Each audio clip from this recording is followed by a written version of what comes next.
एक बार महाराज युधिष्ठिर ने भगवान श्री कृष्ण से कहा, हे भगवान, ज्येष्ठ कृष्ण एकादशी का क्या नाम है, इसका क्या महात्म्य है, आप सब कुछ कृपा पूर्वक मुझे बताइए। तब भगवान श्री कृष्ण ने क्या कहा, चलिए जानते हैं।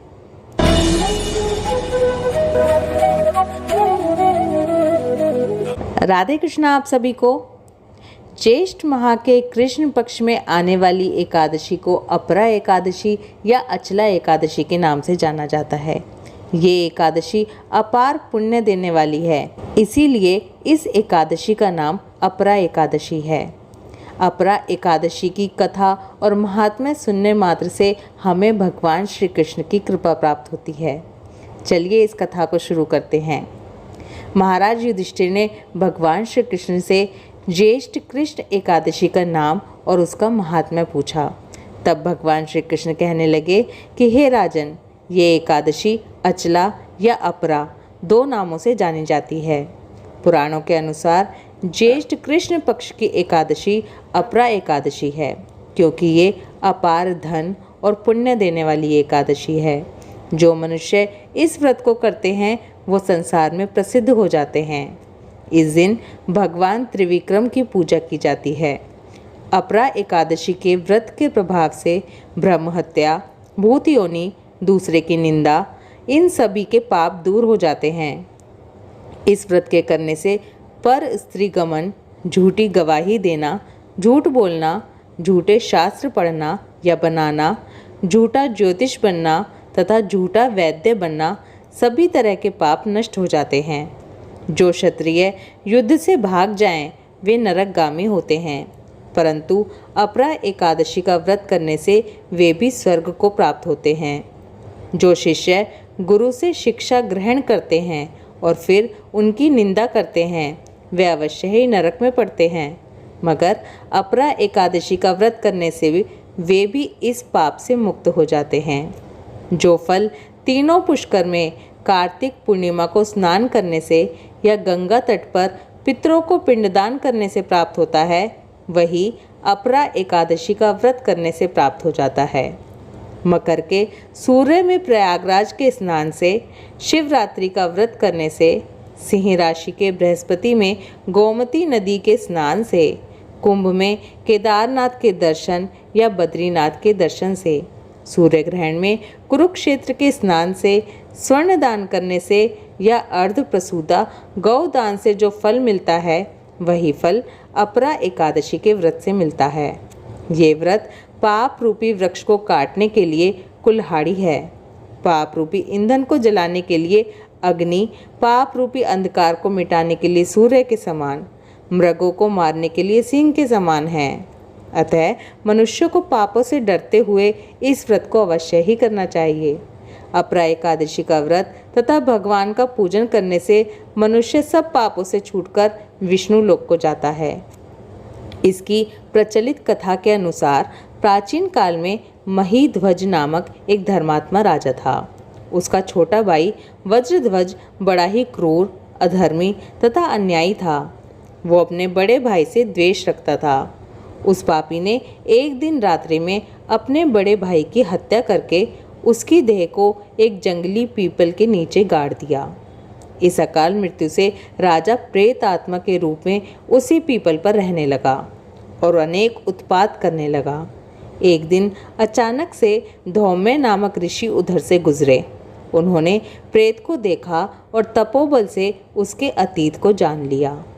अपने तपोबल से प्रेत उत्पात का कारण समझा। ऋषि ने प्रसन्न होकर उस प्रेत को पीपल के पेड़ से उतारा और परलोक विद्या का उपदेश दिया। दयालु ऋषि ने राजा की प्रेत योनि से मुक्ति के लिए स्वयं ही अपरा एकादशी का व्रत किया और उसे अगति से छुड़ाने को उसका पुण्य प्रेत को अर्पित कर दिया। इस पुण्य के प्रभाव से राजा की प्रेत योनि से मुक्ति हो गई। वो ऋषि को धन्यवाद देता हुआ दिव्य देह धारण कर पुष्पक विमान में बैठकर स्वर्ग को चला गया। हे राजन, ये अपरा एकादशी की कथा मैंने लोकहित के लिए तुम्हें सुनाई है। इसे पढ़ने या सुनने से मनुष्य सब पापों से छूट जाता है। अब आपको अपरा एकादशी की एक और अन्य पौराणिक व्रत कथा सुनाती हूँ। एक अन्य कथा के अनुसार एक बार एक राजा था। उस राजा ने अपने नगर में एक बहुत ही सुंदर, बहुत ही मनमोहक बगीचा तैयार करवाया था। इस बगीचे में इतने मनोहर और सुंदर पुष्प लगा करते थे कि देवता भी उन पुष्पों से आकर्षित हुए बिना नहीं रह पाते थे, और वो देवता चुपचाप आकर उस बगीचे से पुष्प चुरा कर ले जाया करते थे।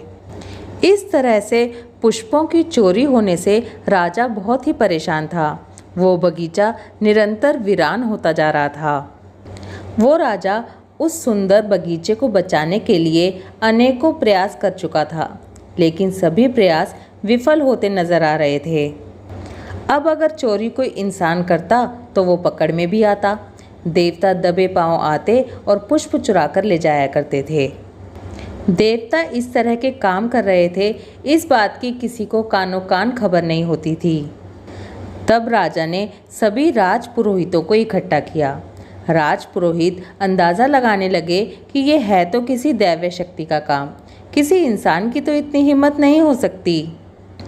तब सभी राज पुरोहितों ने आपस में चर्चा करके ये निर्णय निकाला कि ऐसा करते हैं, भगवान श्री हरि के चरणों में जो हम पुष्प चढ़ाते हैं उन्हें ही इस बागीचे के चारों ओर लगा दिया जाए। देखते हैं कोई बात बनती है या नहीं। इसके अलावा कोई और रास्ता उन्हें सुझाई नहीं देता था। राजा के पास भी इसके अलावा और तो कोई विकल्प था नहीं। तब ऐसा ही किया गया। उस दिन भी देवता और अप्सराएं पुष्प लेने के लिए उस बागीचे में आए, लेकिन दुर्भाग्यपूर्ण वजह से एक अप्सरा का पैर भगवान विष्णु को अर्पित किए हुए उस पुष्प पर पड़ गया। इसके कारण उस अप्सरा के सारे पुण्य उसी क्षण समाप्त हो गए और वो सभी साथियों के साथ वापस उड़ान नहीं भर पाई। अगले दिन सुबह होते ही इस अद्वितीय युवती को देखकर सभी नगरवासी हैरान रह गए। सभी नगरवासियों ने राजा को इस बात की सूचना दी। राजा भी सब कुछ भूलकर मुग्ध हो गए। तब उस अप्सरा ने अपना अपराध स्वीकार किया और जो भी सारा वृतांत था वो राजा को कह सुनाया। उस अप्सरा ने अपने किए पर बहुत ही पश्चाताप किया। तब राजा ने उस अप्सरा से पूछा कि आप बताइए, हम आपकी क्या मदद कर सकते हैं। ऐसा कहने पर अप्सरा ने राजा से कहा कि अगर आपकी प्रजा में से कोई भी एक अपरा एकादशी यानी कि ज्येष्ठ कृष्ण एकादशी का व्रत रखे और उसका पुण्य मुझे दान कर दे तो मैं वापस लौट सकती हूँ। तब राजा ने पूरे नगर में घोषणा करवा दी। इनाम की रकम भी तय कर दी गई, परंतु कोई भी उत्साहजनक प्रतिक्रिया राजा को नहीं मिली। तब वो राजा पुरस्कार की राशि बढ़ाते बढ़ाते आधा राज्य तक देने को तैयार हो गया, लेकिन तब तक भी कोई सामने नहीं आया जो एकादशी का व्रत रख सके। तब तक एकादशी व्रत के बारे में किसी ने सुना ही नहीं था। ना तो राजा उसके बारे में जानता था और ना ही पुरोहित। तब प्रजा के एकादशी व्रत के बारे में जानने का तो सवाल ही नहीं उठता था। दुखी होकर उस अप्सरा ने चित्रगुप्त को याद किया। तब चित्रगुप्त ने अपने बही खाते में देखकर ये बताया कि इसी नगर में एक सेठानी ने अनजाने में एकादशी का व्रत किया है। यदि वह सेठानी संकल्प लेकर अपने अपरा एकादशी व्रत का पुण्य अप्सरा को दान कर दे तब कुछ बात बन सकती है। अप्सरा ने ये सारी बात राजा को बता दी। तब राजा ने बड़े सम्मान के साथ उस सेठ और सेठानी को अपने समक्ष बुलाया। तब उस सेठानी ने संकल्प करके अपने अपरा एकादशी व्रत का पुण्य उस अप्सरा को दे दिया, जिससे कि वो अप्सरा राजा, प्रजा, सेठानी का धन्यवाद करके स्वर्गलोक को चली गई। और दूसरी तरफ अपने वादे के मुताबिक राजा ने सेठ और सेठानी को आधा राज्य दे दिया। अब तक राजा एकादशी व्रत के महत्व को समझ चुका था।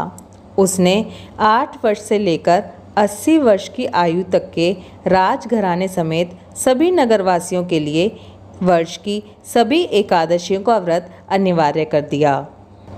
अपरा एकादशी व्रत कथा महात्म्य समाप्त। इस एकादशी को अपरा एकादशी कहें या अचला एकादशी, इस एकादशी का बहुत ही अधिक महत्व है। इस एकादशी को जल क्रीड़ा एकादशी इसलिए भी कहा जाता है क्योंकि ये एकादशी गर्मियों में आती है, जब भगवान को नौका विहार करवाया जाता है। गर्मी के कारण भगवान जल में क्रीड़ा करते हैं। इस व्रत के प्रभाव से व्रत रखने वाले के सभी पाप नष्ट हो जाते हैं और उसे अपार खुशियाँ मिलती हैं। इस एकादशी की व्रत कथा सुनने मात्र से अथाह पुण्य की प्राप्ति होती है। ये अपार पुण्य देने वाली एकादशी की व्रत कथा सभी लोग सुन सकें, इसलिए इस वीडियो को जितना हो सके उतना शेयर कीजिए। ओम नमो भगवते वासुदेवाय नमः। राधे कृष्णा।